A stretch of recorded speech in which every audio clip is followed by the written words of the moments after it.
Welcome back to the deep dive. So today we're doing something a bit different. We've got our source material, but we're setting aside the usual academic stuff. Yeah, we're focusing instead on, well, song lyrics. Specifically, Alison McLean's 52 Weeks in a Year. Exactly. And we're treating these lyrics not just as, music, but as a text, like a narrative blueprint. It's a really interesting approach. Our mission, really, is to look past the sound, the catchiness, and drill down into the metaphors. Time, travel, human connection. It's all packed in there. Right. Especially in the repetition, we're looking for those insights hidden in the cycles, the train imagery, and yeah, maybe some moments of friction too. And the structure itself, gives us the main clue right away. This tension between the fixed idea, 52 weeks in a year. Right, that predictable cycle. Exactly. And then this very dynamic phrase, it's all happening here. The clock versus the actual living of it. Okay, let's unpack that, because it really is the core, isn't it? This line pops up everywhere. Intro, chorus, pre-chorus, outro. It goes, no matter how many are traveling by train Wahoo, it's all happening here. We're playing 52 weeks in a year. And that's the paradox right there. 52 weeks. I mean, that's fixed. It's measurable. It dictates so much. Yeah, the calendar. But then it's all happening here. And crucially, we're playing. That forces you to think about the experience within that fixed frame. Right. It's active. It's now. We're participating. So it's not just about time passing to us, but about us acting within time. But, okay, Right. What about the Wahoo? You said it's like a celebratory acknowledgement. Well, yeah, that's one reading. Enthusiastic presence. But could it be, I don't know, forced? Like if you felt trapped in that 52-week loop, maybe you'd shout Wahoo just to cope, like whistling past the graveyard. That's a fair challenge, absolutely. A Wahoo can definitely signal desperation sometimes in art. So what convinces us, it's a genuine celebration here, not just denial. I think it's the context. It's the phrase we're playing that comes right after. That suggests agency, engagement. If it said we're struggling or we're stuck, then yeah, the Wahoo might sound hollow, even sarcastic. Okay, that makes sense. But playing, it's like accepting the rules of the game, the boundaries, the 52 weeks, and choosing to participate enthusiastically within them. Showing up for the game. Right. And the repetition just hammers that home. You don't wait for the cycle to end. You play now. Okay, so the 52 weeks are the fixed game board, let's say. Then the train. That's the piece moving across it. It dominates the verses. The train metaphor works so well for sort of modern life, doesn't it? Linear motion, heading somewhere, but maybe we're not always driving. We're often passengers. And the lyrics give us these little snapshots from the window, like, some seats are empty. That observation feels quiet, maybe a bit sad, or maybe just potential. Could be either. Loss or possibility. Yeah. Ah. But the constant is the landscape changes as the stations come and go. Mm-hmm. And that's just brilliant because it normalizes huge change. You, the listener, you're sitting there relatively still on the train, but entire landscapes are rushing by. Stations appear and disappear. Yeah, milestones. Exactly. Goals, failures, moments. They're temporary stops. Yeah. But the journey, the track, it continues. It feels very much like life today. Constant change, viewed from a fixed perspective. And the song doesn't leave it subtle. It spells it out for us. There's that verse, life's a train as we pass through stations, and then a pause, then shares with us many sensations. That second part is critical. Shares with us many sensations. The train, life, isn't just a neutral box moving us along.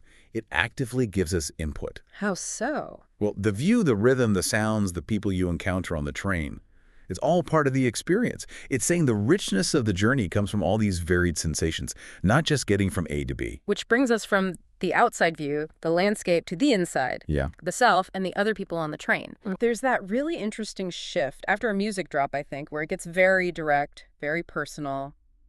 I'm just reminding you, as you cue, how good life looks on you. Yeah, and the phrase "as you cue" is fascinating there. It's like, okay, life is motion, a train journey, but hey, sometimes you're just stuck in line, waiting. Happens all the time. Right. And the song validates that moment of stillness, of waiting. Yeah. It says, even then, standing in that queue, you have inherent worth, how good life looks on you. It's like a little boost of reassurance right when you might feel stalled. Grounding the big metaphor in something really relatable, waiting. And then from that personal moment, it zooms out again, right, to the community on board. Yes, exactly. It shifts from the individual you to a collective we. We start noticing the people around us. There's that simple, almost understated line, that guy, he's a really good human. Just a quiet observation of decency. Yeah. It's everything else. And then the big statement about our shared situation. We are all passengers on board with amazing crewmen. Okay, passengers make sense. We're observing, experiencing. But amazing crewmen, what do they represent? This is where the metaphor gets really deep, I think.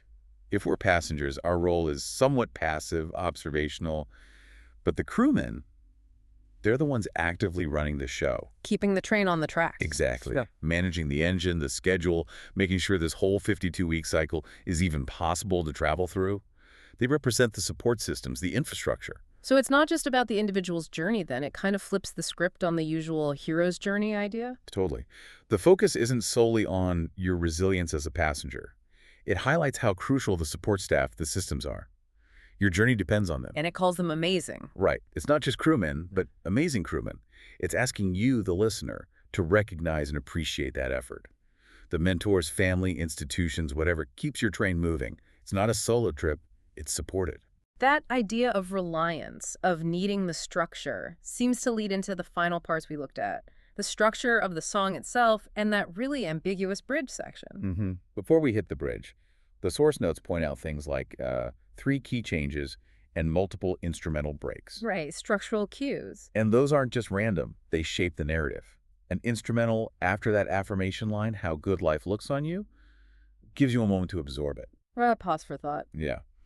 And key changes often signal emotional shifts, maybe emphasizing the weight of that social contract with the crewmen. Like, okay, this journey just got more serious than just looking out the window. It's about community now. And all this structure, this building of themes, leads to the bridge, which feels deliberately difficult. It contrasts with the smoother parts. Definitely intentional friction. The line is, "Igalaponi, we are billing by train." Okay, ecolopony, what even is that? It's not a real word. Nope. Which forces us to interpret.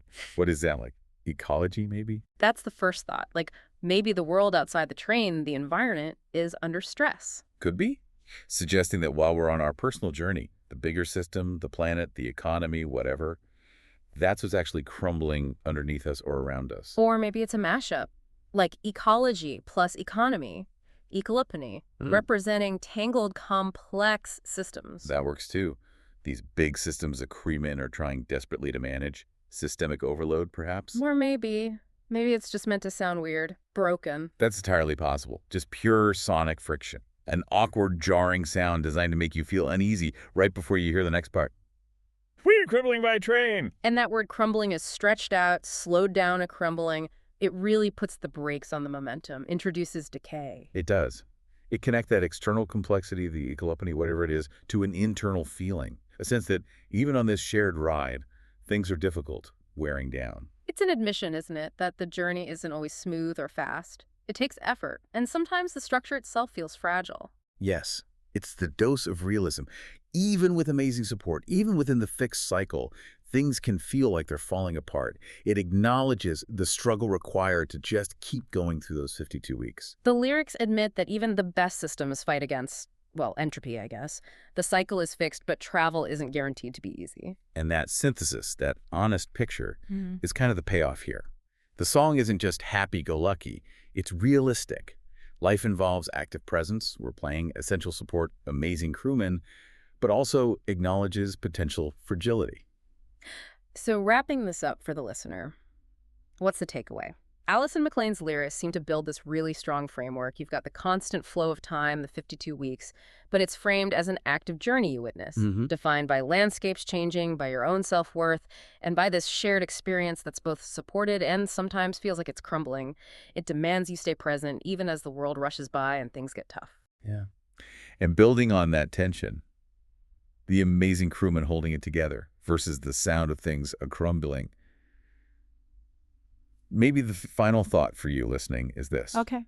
If your own life train journey feels marked by both incredible support and signs of decay or struggle, where do you put your energy?